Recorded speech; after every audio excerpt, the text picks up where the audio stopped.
Hello and welcome back to the Microscope podcast by Telescope Advisors, where we take a closer look at the people, strategies, and technologies shaping the future of mortgage and housing finance. I'm Julia Brown, founder of Telescope Advisors.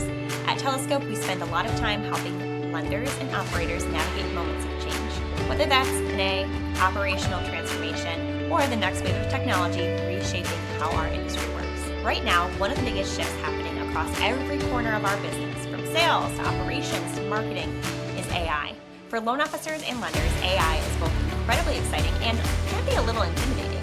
It's changing how consumers search for information, how marketing gets done, and even how relationships are built and maintained. The question is how professionals can use it to become more effective, more human, and more differentiated. That's exactly where we're going to go today and what we'll explore. Joining me is my friend Michael Hammond, CEO and founder of Next Level Advisors, who has spent years helping companies think about marketing, digital strategy, and how to stand out in product markets. Michael's been deeply involved in conversations around how AI is reshaping marketing and customer engagement, and more importantly, how professionals can use it without losing the authenticity and trust that this business is built on. Michael, welcome to Microscope. Julia, thank you so much for having me. Yeah, it's my pleasure. I've had the pleasure of hearing you on stage multiple times across now multiple years talking about AI, and your message has evolved over time, rightfully Absolutely. so. I think AI has evolved in ways that we didn't necessarily anticipate, right? It certainly has. Things that I taught a year and a half ago are somewhat irrelevant now. New tools are always introduced, new capabilities. So trying to stay on top of what are the latest trends, what's taking place, and then looking back and saying what's most useful.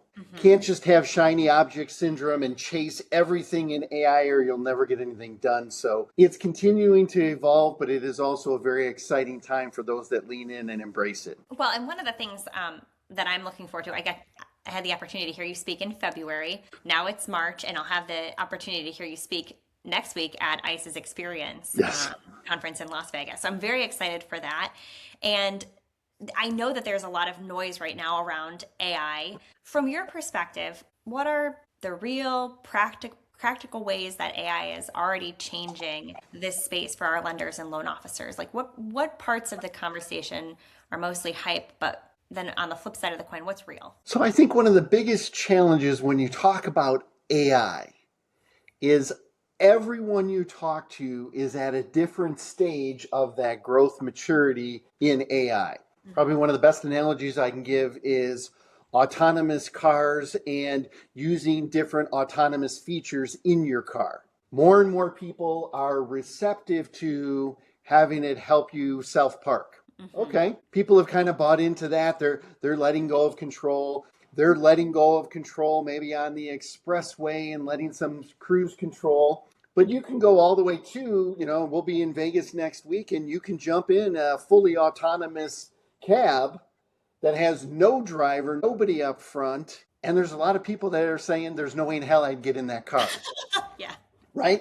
So AI is very similar to some people have really leaned in. They're using it daily. They've automated, they've cut out steps. There's other people that I jump into a coaching call and they've never logged into chat yet.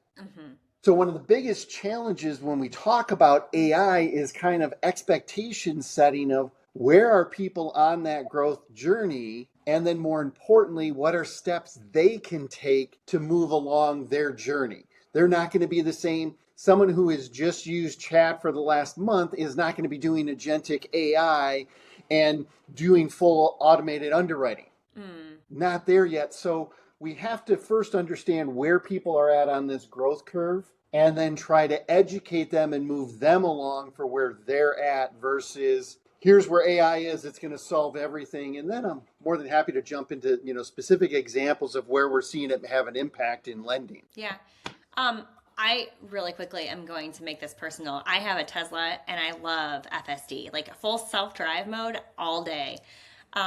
Last week I was in Michigan visiting family. I had a funeral to go to and I brought my aunt. My aunt's recovering from a stroke and she would never, ever go in a Tesla, let alone allow it to self-drive if it were up to her. However, her license was taken away and I was her driver. So she got in the Tesla with some help from me and she had to experience full self-drive because I was like, well, my car, my rules, right? And Right.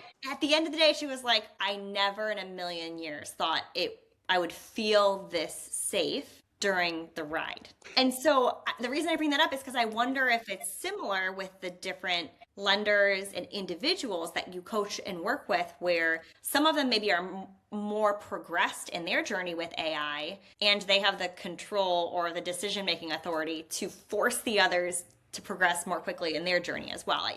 I think that's a perfect analogy. And yes, that is the case. I think more and more people within the organization have to kind of be pulled along, have to be encouraged. And so, one of the most important things we can do is how do we create a culture that embraces AI, but doesn't just foolishly use every tool? You still have to have governance, you have to have some guardrails. But I think some people just need to be shown. What I find in a lot of the classes that I teach on AI is once you show somebody the power or how quick and how easy and the type of results you can get, their eyes are open and most of them are like, this is really cool. I can't wait to try it. Just like your aunt saying, hey, I kind of enjoyed that Tesla ride. Once those eyes are open, they're more receptive to using those different tools. Okay, and that makes sense to me. And I think one of the interesting things for me, thinking about trying to teach a group of people who are in different points in their journey, is how do you make it how is there a value add for any given person who's participating? Yes, and if I had a perfect answer for that, I'd probably be sitting on a beach somewhere. It's very challenging because you have people all across that spectrum. I think if for me, when I'm teaching the classes, when I'm talking at an event, my ultimate goal is how do I provide value to the audience that I'm speaking to? So even if it's someone who has done an awful lot in AI, is there something in there that is still going to be new, that is going to still be different, something that has just transpired in the industry and they're like, hey, I didn't know that was helpful. They can get a nugget there, but it can't all be just the top end because that newest person will get lost, overwhelmed, and they'll shut down. So it's really asking a lot of questions. Does that make sense? Do you see where there's value here? Can you see the impact it would have on your business? And when you kind of start bringing them along that way, you try to reach most of those people. Okay. To say I hit 100% of the people every time, that probably does not happen. Well, from my former, life as a corporate trainer, I do think that there is this, most of learning is remembering, or a lot of learning is remembering. So even if it's not necessarily new information, maybe it's a reminder to those people who have it in a different application, right? Correct. Yeah. There obviously is all of this hype around AI, and I wonder when you're advising companies on how to get started with AI, is it more beneficial? And maybe it's case by case basis, but is it more beneficial to dip a toe in the water or to go all in a big way for companies that want to use AI? It's a great question, and I know you talk about this subject. You just had a recent podcast on, and you had a write up in LinkedIn about the amount of effort it takes to do a small pilot. Mm-hmm. Oftentimes is the same amount of effort it would take to do the bigger thing. What you have to look at, though, is the risk involved and how do you get buy-in. So depending on the corporate culture, the amount of effort that it takes in many instances is the same for a small pilot as it is just doing it across the whole lending channel. The amount of buy-in, though, that you have to get from the people is significantly higher when you're doing it across the whole channel versus in this pilot. I'm more of, if you have to get buy-in, start a little bit smaller and then move up. But the challenge is too many pilots die because they don't get buy-in. People don't know how to get buy-in from them. And they're really not leveraging the tools or understanding the tools. AI is not just about buying technology. If you're out there saying, I got to keep up with all the other lenders and I'm going to go buy AI technology, you're already in trouble. It's finding use cases and examples of where can I use it? Like we talked a little bit about, from a marketing perspective, people have to understand the impact and how digital marketing has been transformed over the last 4, 5, 6, 7 years. We'll just go back a little ways. I've been doing this 25 plus years, and we'll leave it at that. But let's go back to COVID. Prior to COVID, very few people ever jumped on video. Most executives were like, I don't have time. They were intimidated by it. They didn't know how to use the tools. They would have never jumped on a conversation like this. Mm-hmm. COVID hits and it radically changes everybody's view of video, using video, having a camera on, getting used to being able to do that. And now it's a big marketing trend right after COVID that I've got to have more digital. I've got to have more videos, put more videos on social media. Everyone starts doing that. And the videos back then were long, much more long form. And then over the years, more people are pushing on social media. It's got to be shorter. It's got to be shorter. We got to get on Instagram. We got to get it on TikTok. And then what's happened in the last, year and a half, 2 years, LinkedIn totally changed their algorithm. They've gone to an AI algorithm called Brew 360. And they used to give a lot more credence to recency. Hey, Julie and I are going to be at ICE next week. And people would do posts like that. And they would take just a picture of themselves and they would just post it. Okay. What the algorithm changed is relevancy. They give a much higher score to relevancy. And people say, well, Michael, something's wrong with LinkedIn. Why am I seeing posts from Julia from 2 weeks ago or 3 weeks ago? It's because that post was highly relevant to that audience member. And what's exciting then is instead of just all the short little videos and instead of just all the pictures, now LinkedIn is rewarding, in my opinion, higher quality content. So it's not just about posting 20 times a day. Are you posting something of value and something worthwhile? Okay, so is that a pure AI play? No, but AI impacted how LinkedIn changed their algorithm. And if you now want to be visible on LinkedIn and have credibility, you got to understand how that changes. Does that make sense? It makes total sense. And I will say I have a gripe about this. Last summer, was it last summer that they made this change? Yeah, about that time frame. Okay. Last summer, a girlfriend of mine, and I think you might know her, Melissa Langdale, she owns Praxis. She was doing this video series and it was like register. I saw for the first time the link to register one day after the event had taken place. And I was like, come on, LinkedIn, serve this up sooner. It was relevant to me all along.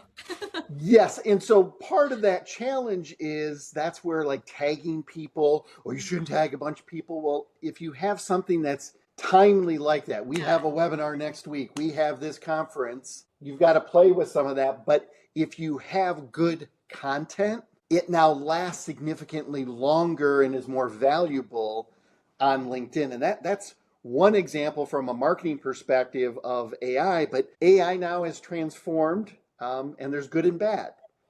Content creation, AI can be a great tool. Mm-hmm. It can also make you look like every other idiot just posting something from AI and you didn't put any thought, you didn't put any time into it, and it screams. So chat gives you those green check boxes when you have chat write you something. Oh, yeah. A lot of people just cut and paste it in LinkedIn. I'm like, okay, that's just chat. And I kind of turn away and I don't even really read what the person said because in my mind, they kind of lost credibility. Mm-hmm. So it doesn't mean we shouldn't use AI for content creation, but are we reading it? Are we pushing back, or are we just being lazy and trying to get something out? The question I have here is like, for myself with LinkedIn in particular, I write my own content and I wish I didn't. I wish I used copy paste from chat, and I wish all the humans that read it didn't realize that that's what it was, because it would save me a heck of a lot of time.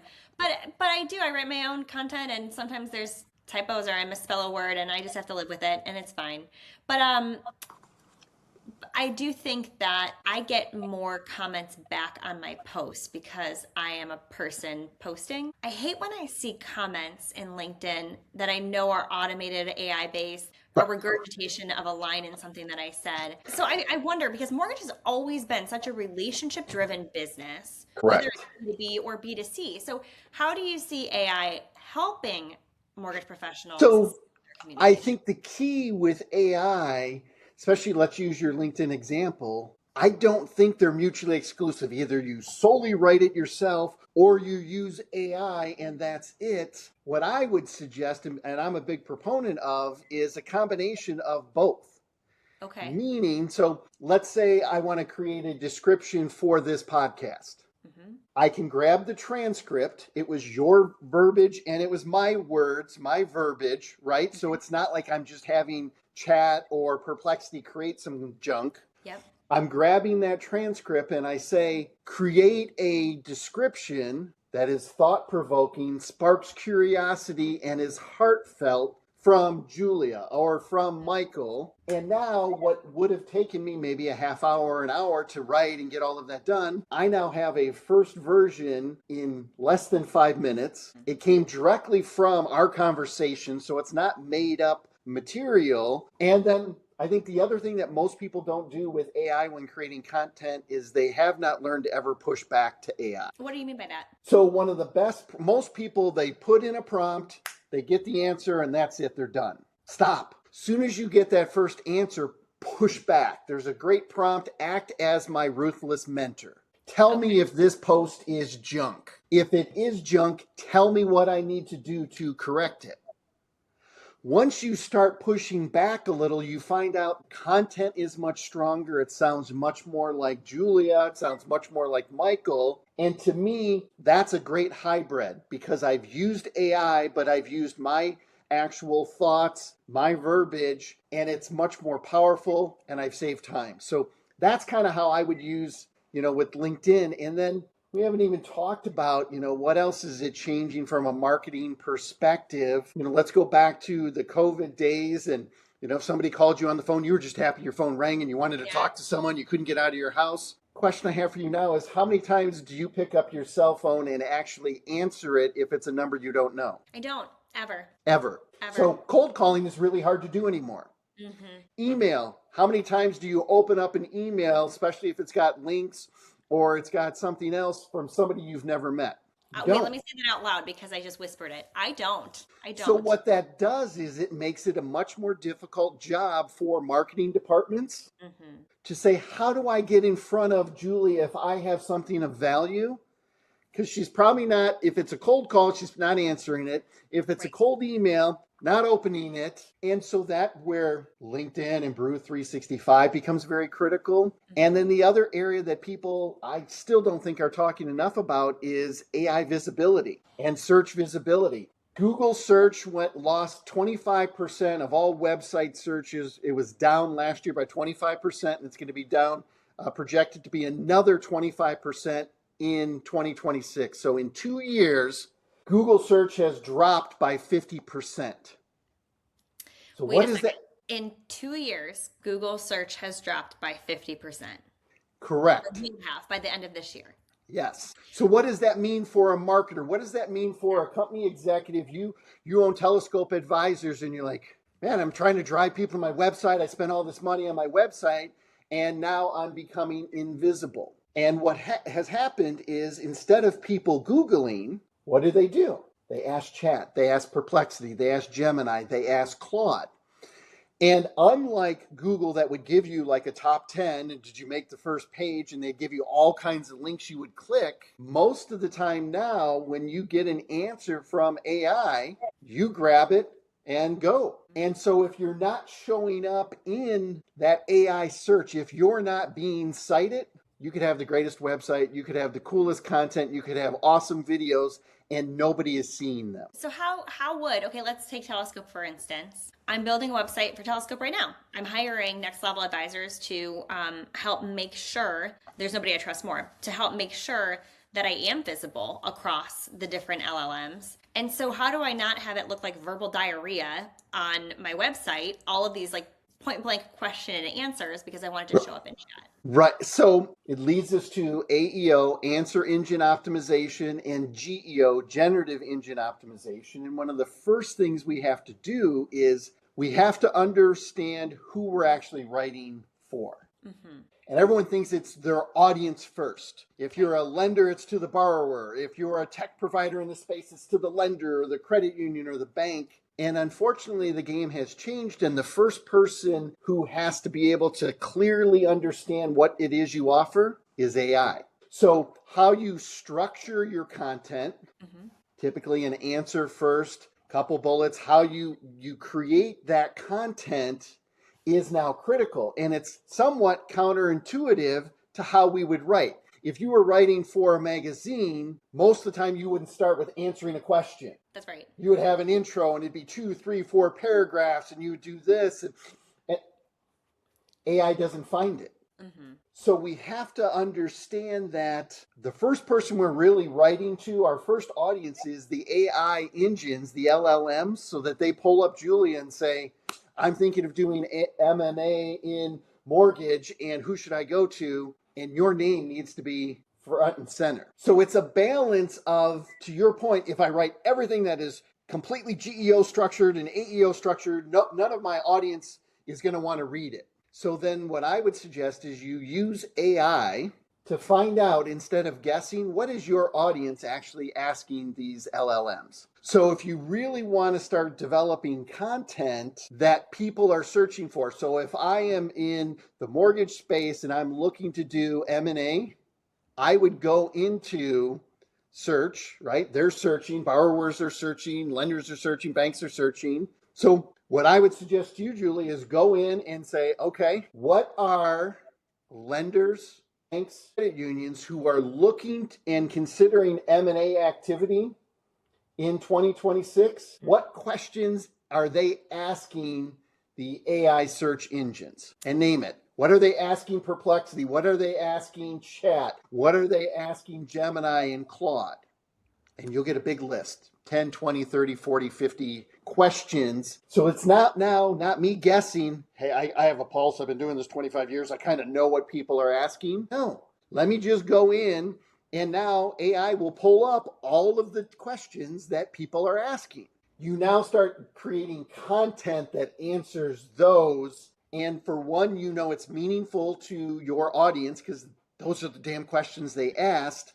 And then you structure it for AEO or GEO so that you start becoming cited instead of your competitors. Right. And I think a good example of this, we went to dinner recently and you had mentioned, I want to say this is one of the things, you were maybe working with a mortgage recruiter and her brand was about relationships. Yes. Can you give a little more color on that? I think it's a really useful example. I can, and it all goes to how we have to change our mindset to who we're writing to. Mm-hmm. So it's a good friend of mine. She does a lot of recruiting in the mortgage space, and she hates the word recruiter. And she always talks about relationships. And I said, oh, hey, that's awesome. I said, what's going to happen when you go into AI and ask what people are asking about for relationship? Mm-hmm. You are not going to get anything that is close to mortgage recruiting. Right. You're going to get dating apps, dating websites, and probably a lot of inappropriate stuff you don't want to know at all. She's like, well, I never thought of it that way. And that's why I say we have to write to AI. What is AI going to search? And what do you want AI to know about Telescope Advisors? Mm-hmm. And that's how we have to write, even if it's not a word that we would normally like. She didn't like recruiting. She liked relationship. But it would take people down a totally different road in AI. And that's why I say, got to write to AI first. Matchmaker. Right. Right? Yeah, you're getting a new industry now if that's what you want to do. Exactly. And that's the danger of, we've always been taught, be different, differentiate yourself. You got to brand yourself with this stuff that, okay, but AI doesn't think that way. Yeah, right. And I even think about, like as a loan officer, for instance, we might be, looking to make a name for ourselves as like the go-to refinance lender in our market.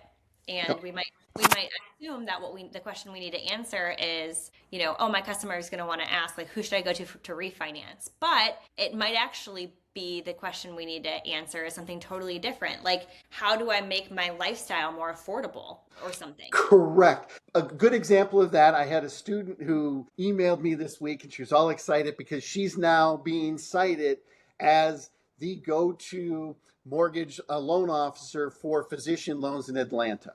Okay. And so we went through the same exercise, ask the AI, what are people asking if they're looking for a physician loan in Atlanta, Georgia? Gives you all of the questions. And then she started putting in and structuring the content and everything. And to your point, We have to stop thinking we have all of the answers. It doesn't matter how many years I've been in the industry. It's changed. It's evolved. Like you said, well, I'm not answering that phone call. I don't know who that is. I'm not opening that email. I don't know who that is. Okay, well, then how do we market to people? We got to build trust. We got to build relationships. We got to build credibility. And part of it is writing to AI because we've got to establish that AI credibility. There was a study I saw, it came out, I think, this morning, that people believe 45% believe the exact thing that they saw in AI as AI recommended as a positive, and that's somebody they would go to and use instantly. And only 11% said they were a little skeptical. That's a 3-to-1. I would trust the answer that showed up in AI and call that person, call that company versus anybody else. Is that level of confidence warranted, or are people lazy, or is it a combination? Yes. Yeah. It's a little bit of all the above, right? I mean, some of it is people getting lazy, even like I said, with content creation. Just copy, paste, and you're done. No, you got to think. And that's why I think AI is not going to take all jobs. It's not going to take all things. We still need subject matter expertise. Now, if you have a marketing department and you have 20 people creating content, you could probably get away with having 3 or 4 people do it and use AI and leverage it and everything else. But I don't think you're going to get to a point where you're going to eliminate every one of them. And we don't want to, right? Correct. Because it then also comes back to, how do I leverage these tools to foster and grow genuine trust in relationships, right?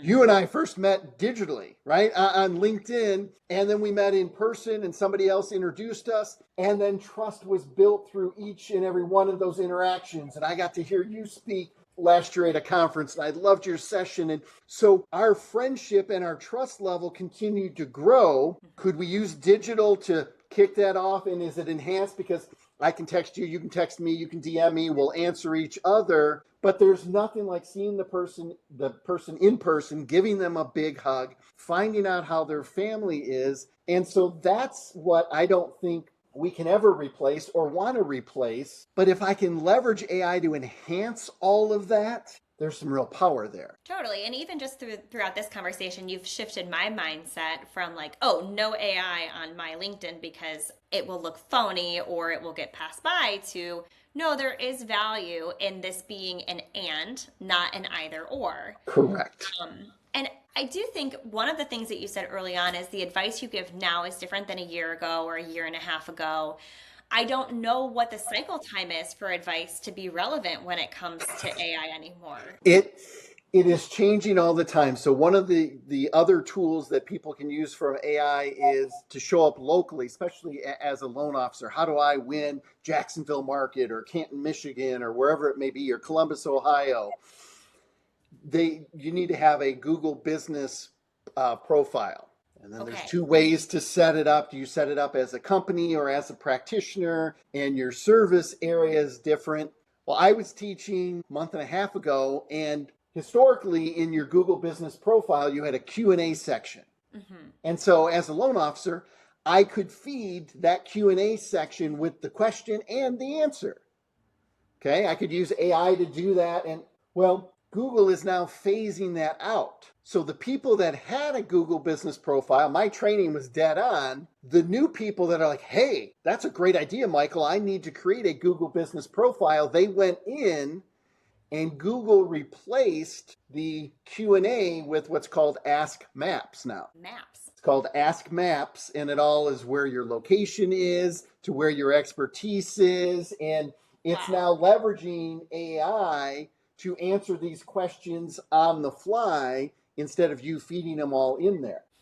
That I didn't know about that change until someone in class is like, well, Michael, I don't see Q&A here at all. I'm like, what do you mean you don't see Q&A? I mean, it's right here. And they're like, not for me. So right after that class, I had to research it. And then I've done multiple classes after that on how do I show up in Ask Maps in my Google business profile. So it is constantly changing, and I think that's one of the keys is you want to work with people that are constantly learning. That's why I keep taking certification classes so that I can stay on top of that, because it's really hard I mean, the content I gave on how to show up in Q&As with Google was dead on. Yep. Google took the feature out for a lot of new people signing up. Yeah, and I think this goes back to one of my favorite proverbs. It's a Haitian proverb, and it's behind the mountains, more mountains. We're never done, right? Like we never just Correct. have it figured out. It is helpful if you're climbing Mount Everest to have a guide with you. And this is where I see next level advisors and I see your work as so important because you are focused on this and it's a sustained area of expertise for you. And it's rare to have someone who is paying attention and on top of it, like you mentioned, getting certifications, coaching, teaching, learning on the fly too. So I just wonder, like, how, if I've got listeners who are interested in working with you, how would they get started, or how should they connect to you? Easiest way to connect to me is go to LinkedIn. They can DM me. There is a Calendly link there. They can schedule time with me. I love having the industry conversations. It's not a hard sales pitch. I'm not trying to pitch someone. I'm trying to share the knowledge, share the different things that I've learned, some of the best practices, and if we're a good fit, it works out. My phone number's there. My email address is there. That's definitely the easiest way for people to get a hold of me. Amazing. And I'm looking forward to your presentation next week at ICE Experience Conference. When is that again? That is on Wednesday at 2 o'clock at ICE. I can't be more excited about it. We have an incredible panel. We have experts from Amazon AWS. We have Cotality. Got Ruth Lee from Big Think. And what we really want to talk about is real world use cases in the mortgage industry. Where have people succeeded and gotten a great ROI? Where have they failed? What should they have done differently? We don't want it to be a philosophy, a hype session where everyone's talking about AI is just going to change the world. No, let's specifically talk about how it's being used today and how it's being leveraged, the rights, the wrongs, the pitfalls, and the guardrails that people need to put in. That's exactly right. Let's ground it in reality, right? And how do we make it Absolutely. applicable to the people in the room? I am so glad to have had you on the show today. I hope that you come back again soon. Love to. It's just such a nice change of pace because, you know, us mortgage people, we get really rooted in mortgage. Right. And the world could pass us by. I even think about, you know, as we talk about the different LLMs, you've mentioned Claude and Perplexity and Gemini and Grok and, you know, and on and on. I have one question for you that's not mortgage specific before we wrap up, which is, Okay. you know, when search engines came out, I remember when search engines came out and it was kind of similar. Like you could use Google, you could use Bing, you could use AOL, you could use Yahoo. Eventually, though, one of them became the dominant player in the space. Do you think that that could be the case for LLMs in the future as well? I think it could definitely be the case in the future. I don't think it's there now. And what people have to realize is the best technology tools that you have or can use are ones that you're actually going to use. As it goes to LLMs, I think you've got to find what you're comfortable with, but also understand your use. If I'm doing deep research, I like Perplexity and I like Gemini. Chat is my go-to engine, though, that has my whole tone. It knows who Michael Hammond is, how I talk. I've got my own GPT. I've got my privacy settings. And what you have to balance is I'm not paying for a paid version of every one of those. Okay. So what is, because otherwise you're at $100, $200, $500 a month. And then after a while, you're like, I can't use all of them at the same time. But like when I was doing a lot more research on the Google business profile, well, I'm going to use Gemini because Google should know their stuff better than anybody. Yeah. Right. So I'm going to use that. So I think it will one dominate. Probably, just like you said, a great analogy with the different search engines. But I don't think we're there yet. And so people have got to figure out which one works for me, how can I use it? And then if new tools are coming out, maybe I can test them and I can use some of the free versions if I'm only going to go in there for a few certain things and then really leverage the tools that I have found the easiest to use. Okay. That's great perspective. And I cannot wait to hear you next week live on Wednesday. Looking forward to seeing you. Anybody who's going to ICE, check it out. Michael's presentation Wednesday, 2 p.m. at the ICE Experience Conference. And, you know, this has been just a great conversation. I know, you know, over the years, like you said, there's been different messaging. One of the messages early on was AI is not going to take your job, but somebody who uses AI might come take your job. That's right. I used to say that, and now I'm like, AI will take jobs. AI will take some jobs. It doesn't have to be yours. It doesn't have to be yours, Correct. right? It doesn't. Just like when the internet came out, it took jobs and then it also opened up a flood of new jobs and cybersecurity experts and this person. And so I think we just have to understand that it is going to take some jobs. It will take some positions. But if you know how to use the tools, if you know how to leverage them, you're going to find yourself a position. It's just going to be a little bit different than what you might have been doing. Yeah, and to your example with, integrating AI with your own personal flair and tone and being able to save time, seems like there's an opportunity here to amplify careers for certain individuals. So the professionals who learn how to combine technology and authenticity may be the ones who win this next chapter for the industry. I love how you said that when you can combine that technology and authenticity, that's the winning formula. And Julia, I couldn't agree with you more. And the thing I love about that is we still get to hang out in person, and all the digital correspondence we can speed up, but then we get to hang out in person, and I'm an extrovert, and I love walking around museums with you or going on yes, indeed. conferences. So thank you, Michael. And thank you for sharing your perspective today and your expertise. For anybody listening, if you've enjoyed this episode of the Microscope podcast by Telescope Advisors, be sure to subscribe and share it with a colleague in the industry. Until next time, I'm Julia Brown, and this has been Microscope. Thank you.